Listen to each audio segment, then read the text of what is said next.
नमस्कार साथियों, आप सभी का स्वागत है। आज इस क्लास में हम चर्चा करने वाले हैं यूजीसी नेट जून 2025 का जो हमारा समाजशास्त्र का पेपर था, तो उसका हम सेकंड पार्ट है वो आज कर रहे हैं। तो इसलिए कर रहे हैं कि आगे दिसंबर में जो हमारा पेपर है उसका आइडिया लग सके और इस अनुभव से हम जो क्वेश्चन अब की बार गलत हो गए या जहाँ पे हम गलती कर चुके हैं, कम से कम वो आगे ना। की बार पेपर बहुत अच्छा था, जिसने अच्छे तरीके से पढ़ाई की है उसका सिलेक्शन हुआ है। अब की बार हमारे यहाँ से लगभग काफ़ी नेट और 2-3 जेआरएफ है वो भी निकली है, क्योंकि जो करवाया था स्टार्टिंग में और लास्ट में जब हमने एमसीक्यू करवाया था तो बहुत सारे क्वेश्चन वहाँ से पढ़े थे और बुक्स वगैरह ईयर काल अनुक्रमा किस प्रकार के प्रश्न पूछे गए थे। तो 4 ऑप्शन में से अगर 4 जब मिलान करने वाले होते हैं सूची ए का सूची बी के साथ, अगर आपको 1-2 पता होता है तो भी उनका हम राइट आंसर है वो कर पाते हैं। तो क्लास शुरू करें उससे पहले एक सूचना है कि अभी रक्षाबंधन और 15 अगस्त को स्वतंत्रता दिवस के उपलक्ष्य में हमने जो हमारा ऑनलाइन प्लेटफॉर्म है सोशियोलॉजी क्लासेज इन हिंदी के नाम से, जिसे आप प्ले स्टोर से डाउनलोड कर सकते हैं या इस नंबर पे व्हाट्सएप करके भी इसका लिंक है वो प्राप्त कर सकते हैं, या कोई और जानकारी प्राप्त करना चाहें तो वो भी कर सकते हैं। तो इन 2 ओकेशन पे हमने जितने भी हमारे कोर्सेज हैं उन सब पर 35% ऑफ रखा है। ये आज 6 अगस्त से शुरू होती है सेल और 15 अगस्त तक ये जारी रहेगी। तो इसमें हम NET JRF, RPSC assistant professor, MP UP assistant professor, Chhattisgarh assistant professor, RPSC second grade first grade, Bihar state, BPSC, MP TET, Uttarakhand PGT, MP SET, इन सभी कोर्सेज और बहुत सारे बच गए। जहाँ जहाँ समाजशास्त्र के एग्जाम हैं, चाहे सीयूटी है, बीपीएससी है, यूपी पीजीटी है, छत्तीसगढ़ सेट है, सब के लिए हम ये 35% का ऑफर है वो दे रहे हैं। तो शुरू करते हैं आज की हमारी क्लास। 26 नंबर है, 25 तक कल करवाए थे। हमें सूची ए का सूची बी के साथ में मिलान करना है। देखो, अब ये सब हमने हो सकता है आज डायरेक्ट इनडायरेक्ट पढ़े हो या नहीं पढ़े हो, लेकिन इनमें से एक का मुझे पता है जो एनसीईआरटी के अंदर ही आ जाता है, जिसने एनसीईआरटी जो कि बेस है हमारे समाजशास्त्र का, वहीं से आ जाता है। आंदोलन के 3 प्रकार बताए थे एमएस राव ने। एमएस राव ने आंदोलन के 3 प्रकार बताए थे, सुधारवादी, रूपांतरणकारी और क्रांतिकारी। ये जो वर्गीकरण दिया था वो एमएस राव के द्वारा दिया गया और ये एक बार पहले भी परीक्षा में पूछा जा चुका है कि किन 3 प्रकार के आंदोलनों का जिक्र है वो एमएस राव ने किया। तो अगर पुराना पेपर आपने किया है तो डी का 2 है, डी का 2। अब बाकी अपने को देखने की जरूरत एग्जाम में नहीं थी, लेकिन अब है, क्योंकि इन फ्यूचर अगर पूछ लिया जाए तब। ठीक है, ए का क्या हो गया? 3 हो गया, क्रिस्माई, वैचारिक और संगठित, पीके ओमन। क्रिस्माई, वैचारिक और संगठित। फिर बी का 1 हो जाता है संचयी, वैकल्पिक और रूपांतरणकारी। पार्थ मुखर्जी, विद्रोह, बगावत, सुधार, क्रांति, यानी विद्रोह के रूप में हम इनको जानते हैं घनश्याम शाह को। अब घनश्याम शाह में पुस्तक लिखी है the social movement in India, Bharat में सामाजिक आंदोलन। तो इनकी पुस्तकें हैं, ये भी महत्वपूर्ण है। एमएस राव ने सिद्धांत भी दिया था सामाजिक आंदोलन का। प्रणाम। ठीक है, तो ये इनका सही है वो मिलान है वो हो जाता है। 27 नंबर है सेल्फ के विकास के काल अनुक्रमांक को हमें बताना है। ये मीड ने दिया था, उसमें 3 मैंने करवाया था, मुझे याद है 3 उसमें मुख्य चरण थे। चौथा चरण जो सामान्यीकृत अन्य को पहचानना था, ये इसकी जो प्रोसेस है जनरलाइज्ड अदर को देखने की, तो उसके 3 चरण आते हैं। सबसे पहला आता है सी, अनुकरण करना। बच्चा पहले अनुकरण करता है, बड़ों की देखा देखी करता है। अब बाद में मैंने जब क्लास लगाई थी तब मैंने कहा भी था कि अब देखो हिंदी में देखोगे ना आप, खेल में भाग लेना, खेलों में भाग लेना या खेलों में भाग लेना एक ही बात है, लेकिन यहां एक है प्लेइंग, प्ले, और यहां है गेम। हिंदी में दोनों के लिए खेल ही शब्द यूज किया जाता है, प्ले माने खेल, गेम मतलब खेल, लेकिन इंग्लिश में अलग अलग है। तो यहां खेल में भाग लेना और यहाँ पे गेम्स में भाग लेना बड़े लेवल पे है। तो बी, फिर डी और फिर ए। बी पहले, सॉरी सी, फिर डी, ए और सबसे लास्ट में बी। तो ये 2 इसका राइट हो जाएगा। अब इसी प्रकार से तीसरा है, ये बहुत आसान है। अगर अब की बार किसी ने विवेक से पेपर दिया है तो 20% छोड़ दीजिए, फिर भी 80% हम कर सकते थे। जैसे कि आप इनमें से किसके बारे में पढ़ते हो? कॉम्टे के बारे में पढ़ा होगा आपने, प्रत्यक्षवाद। मार्क्स के बाद में पढ़ा होगा ए लगाओ या विमुखन। अल्फ्रेड सूज के बारे में पढ़ा, जीवन जगत। पियरे बारदियू के बारे में तो पढ़ाई ही पढ़ा है। कल्चरल कैपिटल का कंसेप्ट है वो पियरे बारदियू ने दिया। बी का 4, बी का 4 यानी ये।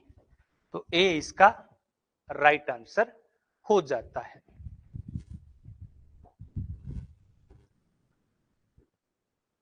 ये थोड़ा सामान्य सा प्रश्न है। सामाजिक संरचना को वास्तविक संरचना और सामान्य संरचना के रूप में किसने वर्गीकृत किया?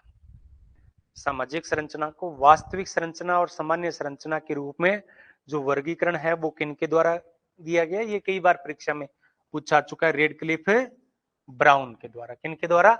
रेडक्लिफ ब्राउन ने वास्तविक संरचना, एक्चुअल स्ट्रक्चर और जनरल स्ट्रक्चर के अंदर ये वर्गीकरण है वो दिया है।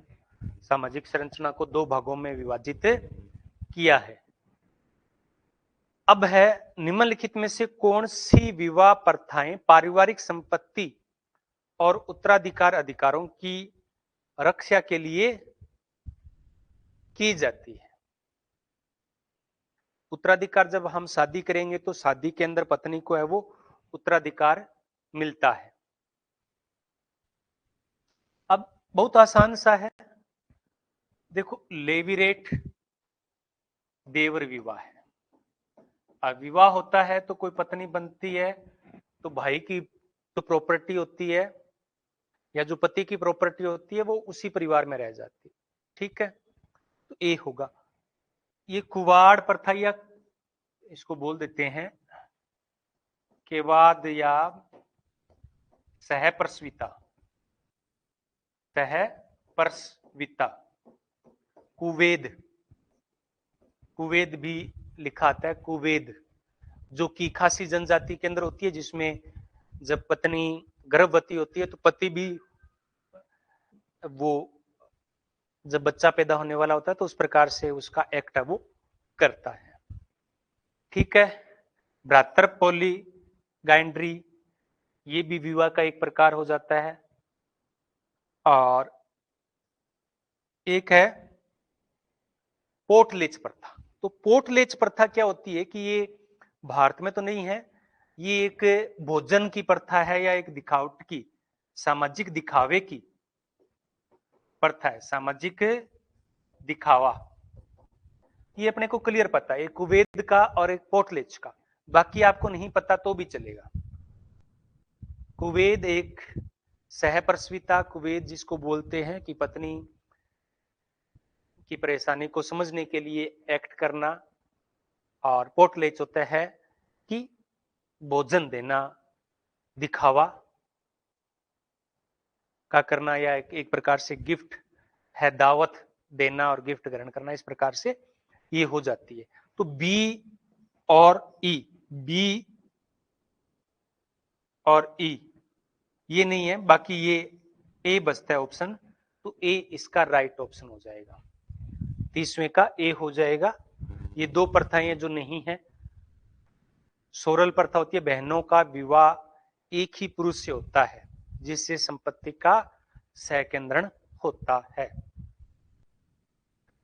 भ्रातृ पॉलीगाइड्री है, भाई मिलकर एक ही पत्नी से विवाह करते हैं ताकि संपत्ति विभाजित ना हो। ये नोट कर लीजिए, सोरल प्रथा। सोरल है बहु पत्नी विवाह और भ्रातृ पॉलीगाइड्री है बहुपत्नी विवाह, सॉरी बहुपति विवाह, और एक बहुपत्नी विवाह हो जाता है। 31 नंबर है, किस भारतीय समाजशास्त्री ने समाजशास्त्र के यूरो केंद्रित स्वरूप की आलोचना की और सार्वभौमिक मानवतावाद पर आधारित स्वदेशी समाजशास्त्र की वकालत है इनके द्वारा की गई है? तो समाजशास्त्र के भारतीयकरण, यहां पे जीएस घुरिये नहीं है, इस वजह से इसका आंसर देने में कोई परेशानी नहीं होनी चाहिए। जीएस घुरिये ने भी यही कहा था कि भारतीय पद्धतियों का होना चाहिए, लेकिन डीपी मुखर्जी है वो समाजशास्त्र के भारतीयकरण के प्रबल समर्थक रहे हैं।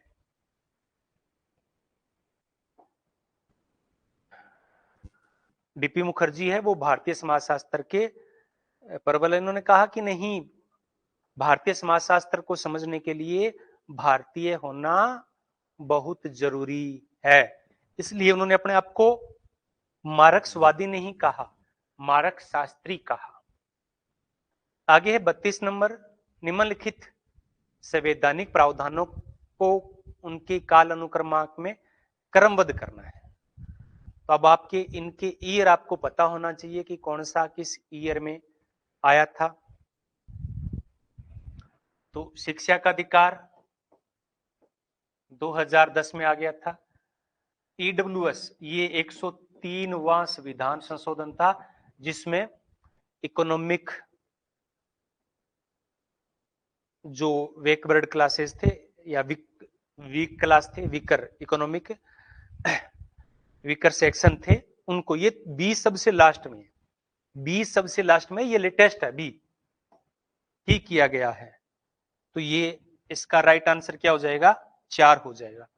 पंचायती राज्यों को संवैधानिक दर्जा दिया गया।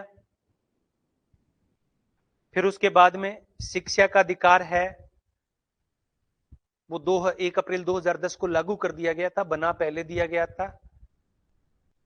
फिर ई है अनुसूचित जाति और अनुसूचित जनजाति का आयोग का विभाजन, ये 2003 के अंदर होता है, ये 2003 के अंदर होता है, और ये हो जाता है शिक्षा वाला 2002 के अंदर कानून बन गया था, लेकिन लागू है वो बाद में किया गया था। तो इस प्रकार से हम इनको सही है वो कर सकते हैं। 73वां संविधान संशोधन 1992, 86वां संविधान संशोधन था, ये 2002 था, लागू 1 अप्रैल 2010 को हुआ था। फिर SC ST आयोग था, उसको अलग अलग किया गया।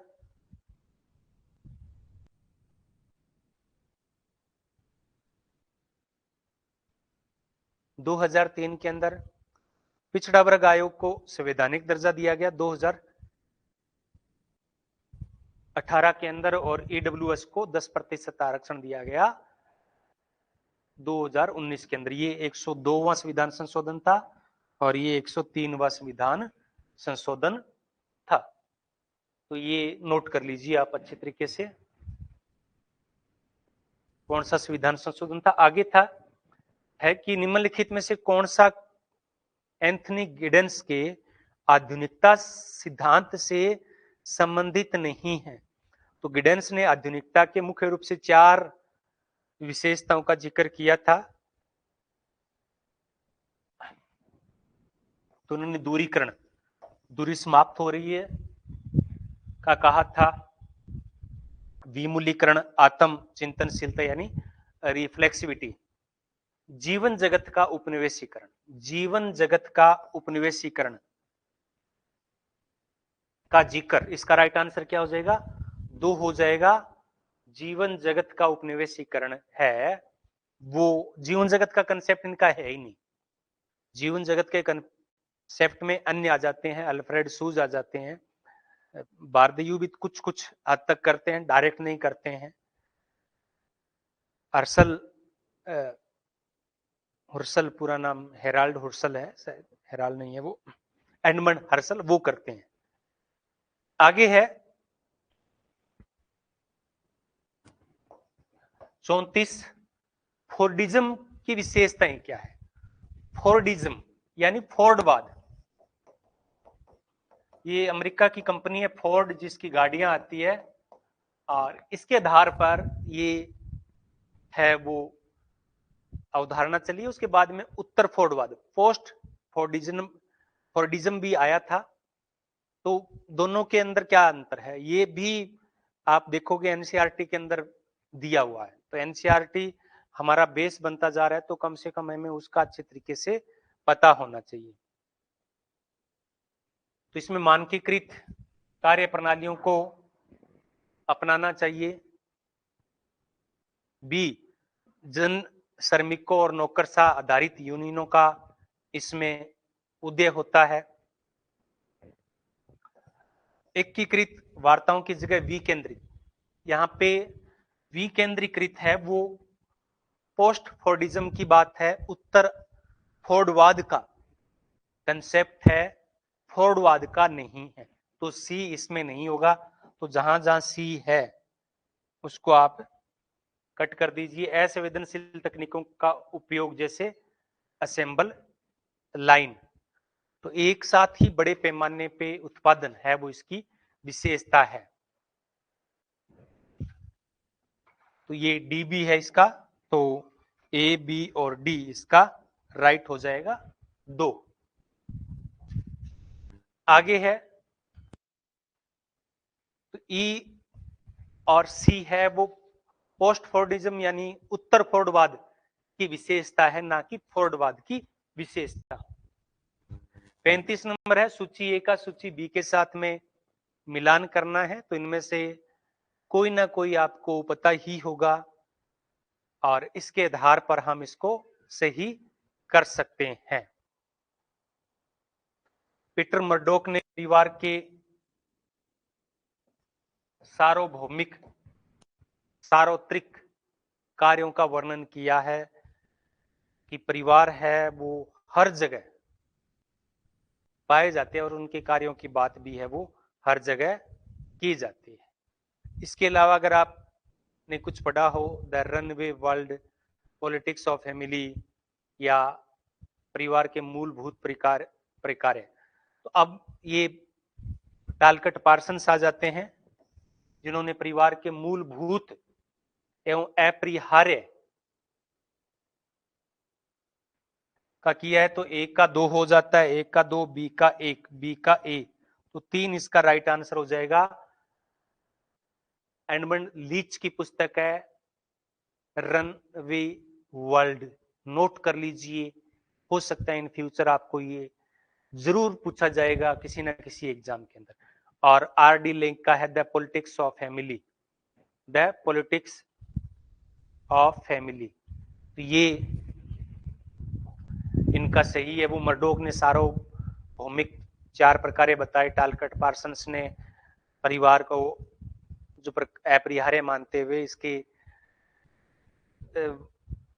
महत्वपूर्णता को बतलाया है।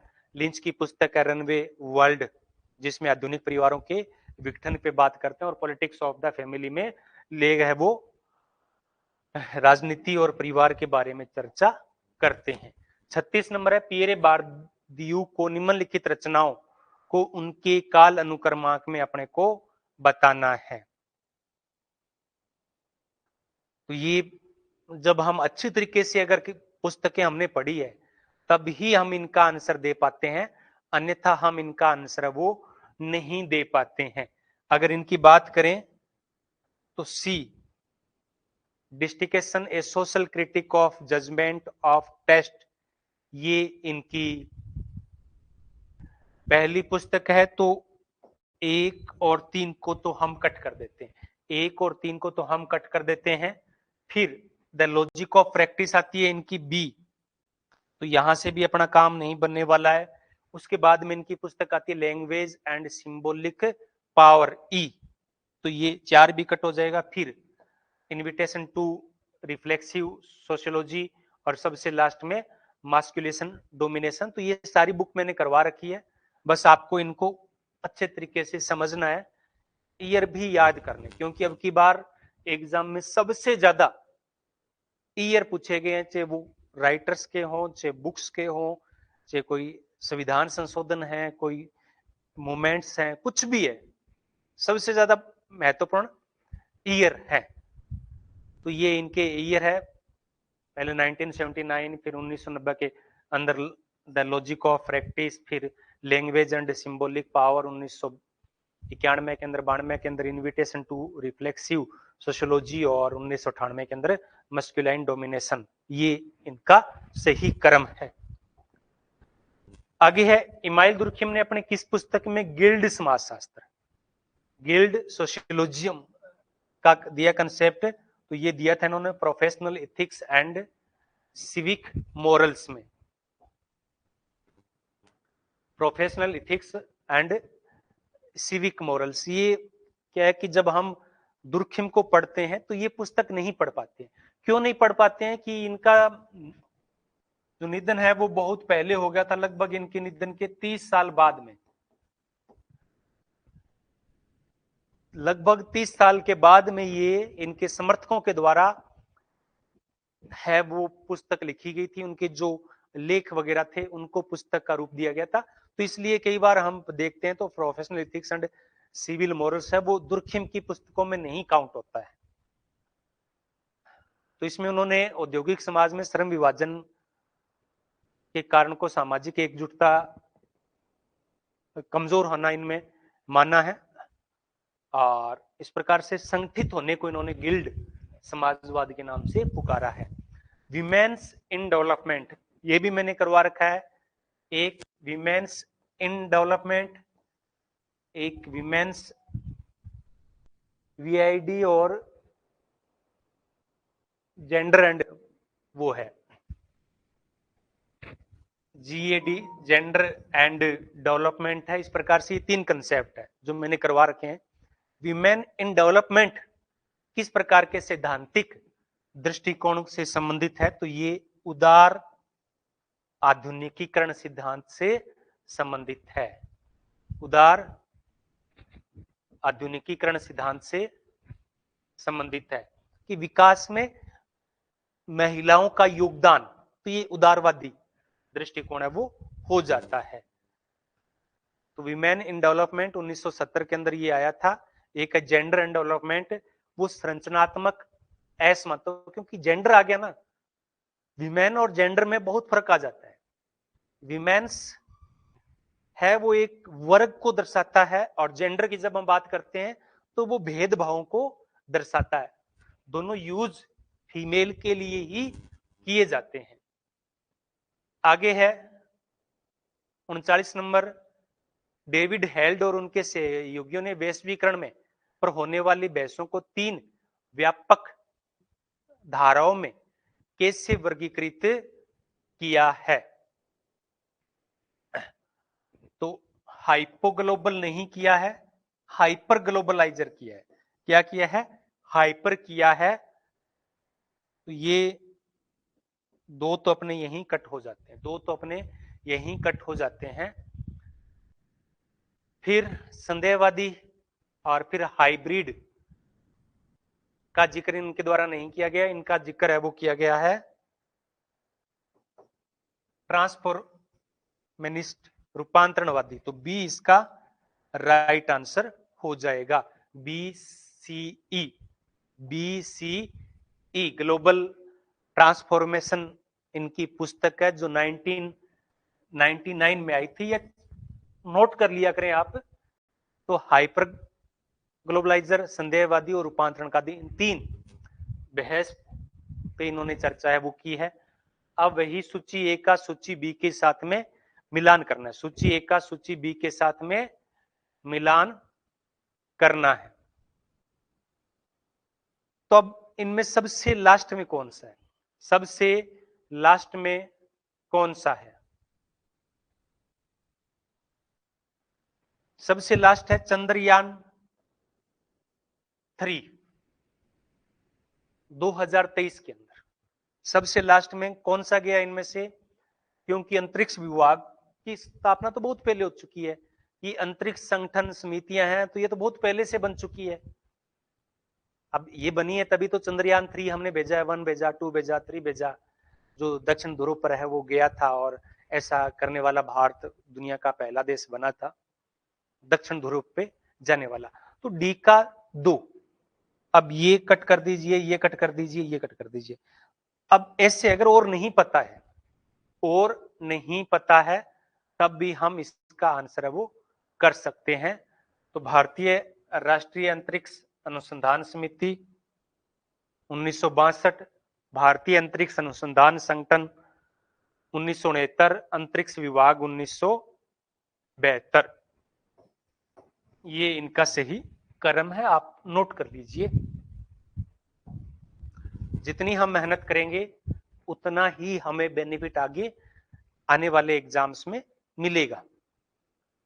तो भारतीय राष्ट्रीय अंतरिक्ष अनुसंधान समिति 1962 के अंदर विक्रम साराभाई के नेतृत्व में बना। फिर इसरो, भारतीय अंतरिक्ष अनुसंधान संगठन, इंडियन स्पेस रिसर्च ऑर्गेनाइजेशन 1969, अंतरिक्ष विभाग 1972 और चंद्रयान 3 2023। 41 नंबर है, आंकड़ों के विश्लेषण के समय किसी उत्तर को दी जाने वाली संख्यात्मक मान को क्या कहा जाता है? उत्तर बहुत सारे आते हैं, उनका संख्यात्मक मान दिया जाता है तो इसको हम बोलते हैं कोड। 01, 02, 03, ज्यादातर 01 और 02 होता है। यस, नो, तो क्या हो जाएगा? ए इसका राइट आंसर हो जाएगा। हाँ, नहीं, या आगे भी जा सकते हैं। सर आपको पता ही है कुछ ऐसे वेरिएबल्स हैं, एक से कोई मान हो सकता है जो स्वतंत्र होते हैं और जिनकी काउंटिंग भी हम कर सकते हैं, जिनका यूज हम वो कर सकते हैं रिसर्च के अंदर। आगे है 42 नंबर, किसने यह तर्क दिया कि घरेलू श्रम विभाजन औद्योगिक पूंजीवाद के पहले भी मौजूद था, लेकिन पूंजीवाद ने सार्वजनिक निजी श्रम विभाजन को और अधिक मजबूत किया है, जो इस चरण में और अधिक बढ़ गया है। तो ये कथन है वो किनका है? अब इस प्रकार के जो कथन होगा पूंजीवाद की जो एक प्रकार से आलोचना है, तो मैक्स वेबर नहीं होगा, हिमायल दुर्खेम नहीं होगा, ग्राम्स्की कहा सकता है, लेकिन उन्होंने प्रभुत्व की बात की है, यहाँ पे मार्क्स है नहीं। तो राइट आंसर क्या बनता है? फ्रेडरिक एंजल्स ने ये बात है वो कही है। इनकी पुस्तक है जिसमें ये प्राइवेट प्रॉपर्टी के उद्गम की बात है, ओरिजिन की बात है वो करते हैं, the origin of the family private property and state. ये इनकी मार्क्स के साथ लिखी गई पुस्तक नहीं, अकेले की लिखी गई पुस्तक है जो 1884 में आते हैं। तो ये निजी प्रॉपर्टी को, प्राइवेट प्रॉपर्टी को राज्य की उत्पत्ति या वर्ग के लिए उत्तरदायी मानते हैं। 43 नंबर है, 10वीं यूनिट का है, डायरेक्ट टीआरएस, इससे आसान कोई हो नहीं सकता। संकेतों और प्रतीकों के अध्ययन करने वाले विज्ञान को क्या कहा जाता है? उस विज्ञान को कहा जाता है सेमियोटिक्स, सौंदर्य शास्त्र से, सॉरी, जिसमें हम संकेत और प्रतीकों का अध्ययन वो करते हैं। आगे है 44 नंबर, अनुसंधान में सिद्धांत की भूमिका के संबंध में निम्नलिखित में से क्या सत्य है? पहले हमें समझना पड़ेगा सिद्धांत क्या है, थियरी क्या है, और थियरी डेवलप करने के लिए हमें रिसर्च की जरूरत है, वो पड़ती है। बगैर रिसर्च के है वो रिसर्च थियरी विकसित नहीं हो सकती। तो यह अनुसंधान को दिशा प्रदान करता है। अब इसमें अनुसंधान के अंदर भी हम सिद्धांतों का प्रयोग करते हैं। रिसर्च की जब हम डेफिनेशन देखते हैं तब हम क्या देखते हैं कि पहले नवीन ज्ञान या सिद्धांत के लिए या पूर्व सिद्धांतों के परीक्षण के लिए तो हम रिसर्च के जरिए नवीन सिद्धांत भी बनाते हैं और पहले के सिद्धांतों का मूल्यांकन भी करते हैं। सिद्धांत अध्ययन की वस्तु के बारे में पहले से ज्ञात बातों का सारांश नहीं है,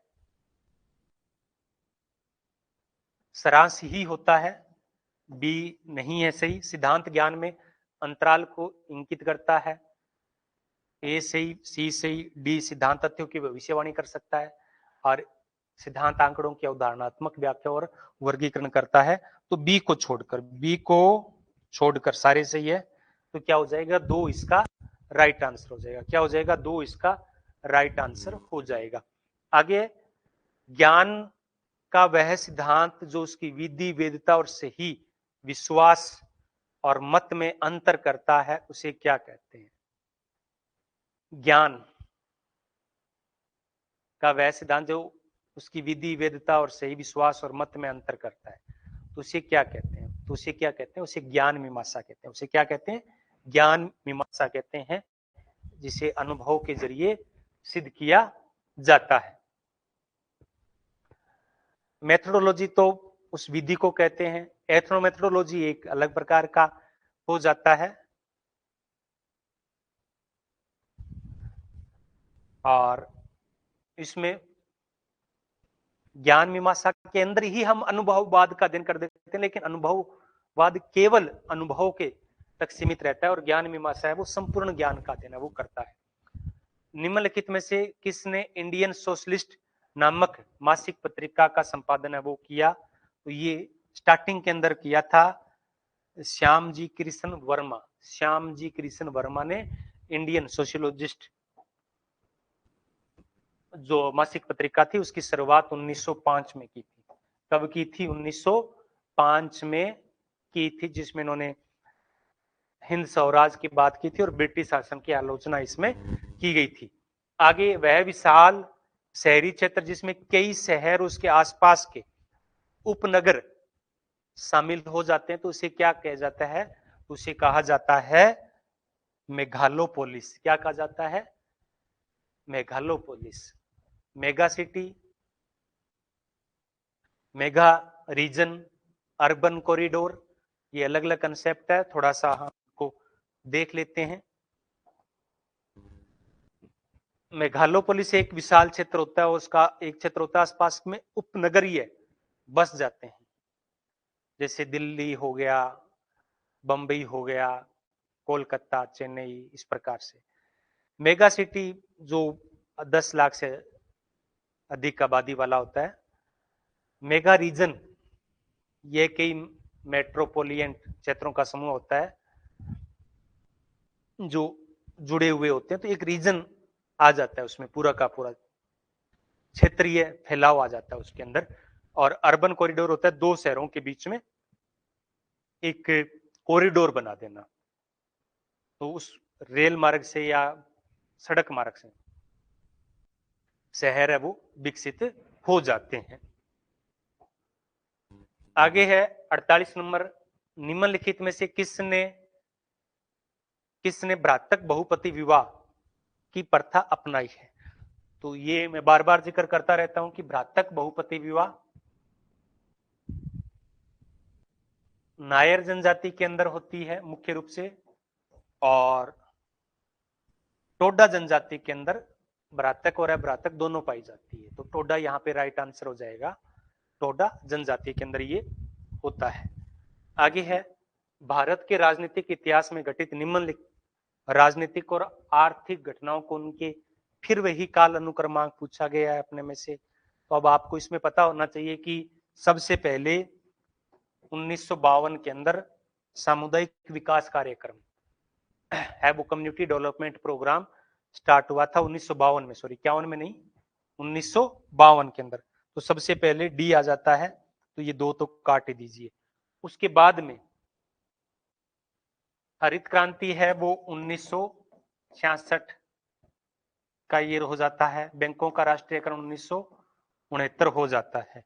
तो अपने को बी और इनमें से कंफ्यूज था, तो पहले क्या आ जाएगा, ए आ जाएगा, फिर उसके बाद में बी आ जाएगा, फिर ई आ जाएगा। राष्ट्रीय आपातकाल है वो होता है और 1975 के अंदर 25 जून 1975 को, और फिर गेट 1/1/1995 को गेट समझौता होता है। तो ये इनका सही काल अनुक्रमांक हो जाता है। आगे है 50 number, a scientific theory and culture and other essays में मेलोवंस्की ने निम्नलिखित मौलिक आवश्यकताएं, बेसिक नीड, तो कुल 7 प्रकार की नीड्स को सूचीबद्ध किया गया था, जिससे व्यक्ति है वो प्रकृति के साथ में सामंजस्य बिठा सकता है, अपने आप को बचा सकता है। तो इनमें से कौन सा है और कौन सा नहीं है?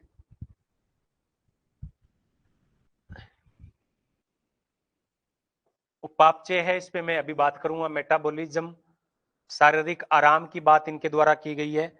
ए और बी की बात की गई है, तो या 1 होगा या 3 होगा, या ए होगा या 3 होगा। फिर इन्होंने स्वच्छता की बात नहीं की है, गति की बात की है। तो गति की बात की है तो डी हो जाएगा। B C, sorry, A B D हो जाएगा, सी नहीं है, आर से नहीं है। इनकी 2 बात का जिक्र इनके द्वारा नहीं किया गया, तो इसमें इन्होंने कुल राइट आंसर क्या होगा, 3 हो जाएगा। A B D, A B D, C और ई नहीं है। इन्होंने कुल 7 है वो बताई थी। मेटाबॉलिज्म यानी जिसमें भरण पोषण की बात कही, फिर आराम की बात कही, फिर उन्होंने सुरक्षा, गतिशीलता, विकास, स्वास्थ्य और प्रजनन, ये 7 मौलिक आवश्यकताएं हैं वो बताई है, जिससे प्रजाति है वो अपने आप को सरवाइव कर पाती है। सबसे पहले पोषण की आवश्यकता है, फिर उसे आराम की आवश्यकता है, उसे सुरक्षा चाहिए, अगर सुरक्षा नहीं होगी तो भी वो नहीं बढ़ पाएगा। गतिशीलता चाहिए, डेवलपमेंट होना चाहिए, शारीरिक मानसिक विकास, हेल्थ और प्रजनन। ये 7 आवश्यकताएं आप अच्छी तरीके से इनको गांठ बांध के कर लीजिएगा। आगे है सामाजिक अनुसंधान में ग्राउंडेड थियरी की स्थापना सबसे पहले किसने की थी? किसने की थी? बार्नी ग्लेजर और असेल्जम स्ट्रोस के द्वारा ये की गई थी। क्या होता है ये ग्राउंडेड थियरी? ग्राउंडेड थियरी क्या होता है? तो ये इनकी पुस्तक है, दोनों की 1967 में आई थी। नोट कर लीजिएगा, the discovery of grounded theory, grounded theory note कर लीजिए, क्योंकि हो सकता है इन फ्यूचर ये है वो पुस्तक के बारे में पूछ लिया जाए। तो इसमें डाटा कलेक्शन, फील्ड लेवल पे डाटा इकट्ठा करते हैं, उससे संबंधित ये है। आगे है सूची ए का सूची बी के साथ में मिलान करना है। सूची ए का सूची बी के साथ में मिलान करना है। तो इसमें मैंने अभी जस्ट करवाया था, मैं कोई करवा रहा था, जो मार्क्सवाद के बारे में बताया था, एंजल्स जिसका आंसर था। तो मैंने कहा, क्या कहा था उसमें, एक आंसर था ग्राम्स्की। तो मैंने क्या कहा था, ग्राम्स्की ने वर्चस्व, प्रभुत्व का कंसेप्ट दिया था। तो सी का 4, सी का 4, तो बस यहां इतना ही काफी है, अगर आपको इसके अलावा कुछ नहीं पता है तो भी। तो हो जाएगा, ए का 3 हो जाएगा, रोनाल्ड बार्थेस मिथाइलोजिस और फिर उसके बारे में पियरे बारदयू, तो पियरे बारदयू का है कल्चरल डोक्सा, और रैंडम विलियम्स का है द लॉन्ग रेवोल्यूशन। भारत सरकार द्वारा किसानों के लिए शुरू की गई प्रमुख सार्वजनिक योजनाएं निम्नलिखित में से है जिन्हें प्रारंभ में नवीनतम क्रम में व्यवस्थित करना है। फिर वही क्रम है वो पूछ लिया गया है। तो पुष्पेंद्र जी बधाई हो आपको, पर जेआरएफ भी हो जाएगा, टेंशन बिल्कुल ना ले। अब लोग बाकी सोच रहे होंगे कि हमारा तो केवल नेट हो जाए तो भी हम काम चला ले, लेकिन कभी रुकना नहीं चाहिए। हम जो अगर हम समाजशास्त्र के एग्जाम दे रहे हैं तो आगे देते जाइए, लेवल बनता है, और जब लेवल बन गया तो हर एग्जाम हर नेट में जेआरएफ होगा।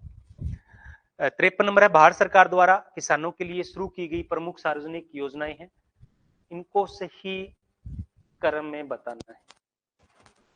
अब देखो किसान क्रेडिट कार्ड है 1999 में अटल बिहारी वाजपेयी के द्वारा ये किया गया था, और सबसे लेटेस्ट मुझे लगता है पीएम किसान सम्मान योजना है। पीएम किसान सम्मान योजना है, ये मछली वाली हो सकता है बाद में और आ गई हो। तो सबसे पहले क्या है, यही है। तो ये लगभग 2016-17 के अंदर, जहां में गंगानगर डिस्ट्रिक्ट है, वहां से ये योजना है वो शुरू हुई थी। जैविक कृषि को भी बढ़ावा देने के बाद में चीजें हैं वो चली है। तो मॉक टेस्ट दिए हैं तो श्योर होगा है। मैं कहता हूं कि ईमानदारी से जो मेरा कोर्स अगर कोई पूरा देखता है, अब जेआरएफ आपका क्यों नहीं हुआ, इसमें हो सकता है थोड़ा टाइम कम रहा हो या क्या रहा हो, बाकी अगर पूरी ईमानदारी से अगर आपने जितना कुछ करवाया उतना करते हैं, और ऐसा भी नहीं है कि जो समझ में नहीं आ रहा है, जो समझ में आ रहा है अगर उतना ही कर रहे हैं तो भी नेट तो हो ही जाता है। ठीक है, तो सबसे पहले डी हो जाएगा, तो ए और सी तो कट कर दीजिए, 1999 में ये आती है। उसके बाद में मर्दा किसान आ जाती है, उसके बाद में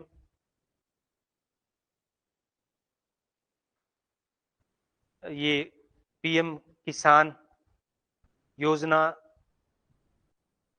सॉरी ए आ जाती है मत्स्य संबंधी, फिर पीएम सम्मान योजना है, और सबसे लास्ट पारंपरिक, ये अभी 23-24 में, ये शायद 2019 के अंदर आ गई थी। किसान सम्मान निधि योजना है वो 2019 के अंदर शुरू की थी, और ये अभी है वो प्रारंभ हुई थी। तो इस प्रकार से इसका राइट आंसर क्या हो जाएगा,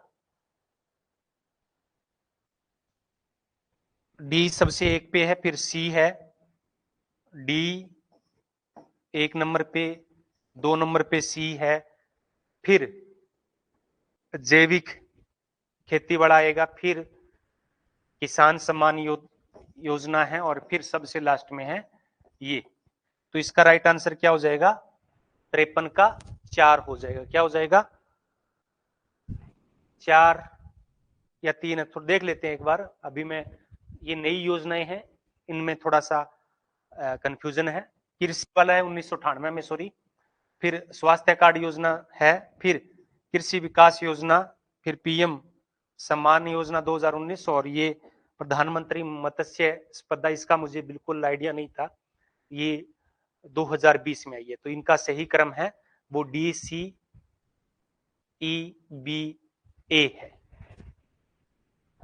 54 नंबर है न्यू रिलीजियस मूवमेंट का विस्तार मुख्य रूप से किन कारणों से होता है, तो रिलीजियस मूवमेंट, धार्मिक आंदोलन, नए धार्मिक आंदोलन, तो जैसे जैसे लौकिकीकरण में वृद्धि होती है, धर्मनिरपेक्षता में बढ़ोतरी होती है, धर्म के प्रभाव में कमी आती है, तो वो नए धार्मिक आंदोलन वो प्रारंभ होते हैं। तो 3 इसका राइट आंसर हो जाएगा। और 55 नंबर है सूची ए का सूची बी के साथ में मिलान करना। सूची ए का सूची बी के साथ में मिलान करना है। एक है मूल्य प्रस्ताव, तो मूल्य प्रस्ताव है वो हॉमन से संबंधित है। जॉर्ज हॉमन्स ने जो विनिमय सिद्धांत दिया था, अदला बदली का जो सिद्धांत दिया था, उससे रिलेटेड है। तो ये 3 हो जाता है।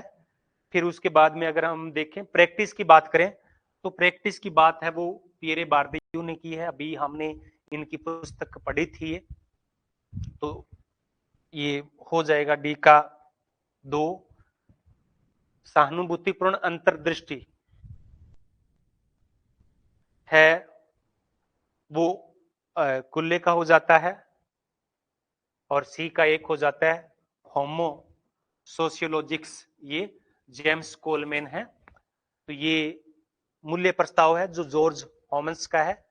तो इसमें विनिमय सिद्धांत प्रस्तुत करते हैं। सी एच कुल्ले है वो लुकिंग ग्लास सेल्फ में सहानुभूतिपूर्वक अंतर्दृष्टि की बात करते हैं। जेम्स कोलमैन सामाजिक व्यवहार के संबंध में ये बात करते हैं और प्रैक्टिस पे जिनकी पुस्तक है थियरी ऑफ प्रैक्टिस, तो इसमें ये हैबिट्स और कैपिटल और फील्ड जैसे कंसेप्ट को क्लियर करते हैं। तो ये हमारी क्लास थी, तो इसमें हमने नेट के सारे क्वेश्चन है वो कर लिए हैं। वो लास्ट 10 क्वेश्चन है वो बचे हुए हैं, उनको हम 2-3 को एक साथ में करवाएंगे। वो भी इतना टिपिकल नहीं होता, उसको भी अगर सावधानी पूर्वक करें तो 10 में से 7-8 क्वेश्चन है वो सही चले जाते हैं। चलो ठीक है, आपने इतने प्रेम से सुना इसलिए आप सभी का बहुत बहुत धन्यवाद।